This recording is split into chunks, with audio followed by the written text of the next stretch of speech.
Seorang ibu muda di Rokan Hulu Riau yang belakangan sempat heboh karena mengaku diperkosa oleh teman suaminya, akhirnya membuat pengakuan mengejutkan. ZU mengaku kalau semua peristiwa pemerkosaan yang dialaminya adalah kebohongan semata. Ia terpaksa berbohong lantaran disuruh oleh sang suami. Didampingi oleh suami dan 2 orang penasehat hukumnya, ZU yang menjadi korban pemerkosaan beberapa waktu lalu membuat pengakuan mengejutkan.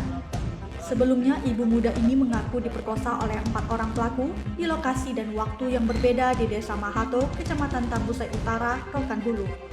ZU mengatakan kalau semua cerita tentang dirinya diperkosa oleh 4 orang pelaku itu adalah tidak benar, dan ia merasa sama sekali tidak pernah diperkosa. Ibu muda berusia 19 tahun itu mengungkapkan rekayasa berita bohong kala dirinya diperkosa oleh 4 orang pelaku itu adalah disuruh oleh suaminya bernama Surya. Apa yang saya laporkan selama ini tidak benar, karena saya takut setiap hari ada ancaman sama suami saya. Keempat pelaku itu nggak ada yang menyetujui saya. Habis itu ngaku. Bahkan ZU mengaku terpaksa merekayasa kasus pemerkosaan itu karena ia sering mendapat tekanan dan ancaman dari sang suami. Suami korban menyebutkan bahwa istrinya membuat pengakuan tersebut karena diancam. Terus masalah istri Anda diperkosa itu benar atau gimana ceritanya?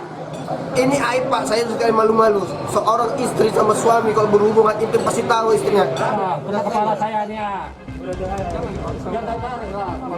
Kepala Bidang Humas Polda Riau Kombes Sunarto, laporan kasus pemerkosaan tersebut yang ditangani oleh penyidik Polres Rokan Hulu yang dibantu di Treskrimum Polda Riau memutuskan kasus ini di SP3-kan atau diberhentikan karena tidak cukup bukti. Oleh karenanya, kemarin pagi penyidik melakukan gelar perkara di bawah pimpinan Kabak Wasidik, kemudian memutuskan untuk menghentikan perkara tersebut karena tidak cukup bukti. Jadi kasusnya SP3.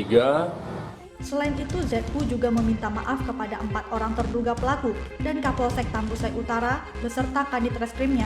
Sementara salah seorang terduga pelaku bernama Andika yang menjadi tersangka sudah diberi penangguhan penahanan karena kasus dugaan pemerkosaan tersebut sudah dihentikan atau SP3. Dari Pekanbaru Riau, Indra Yosrizal, iNews melaporkan.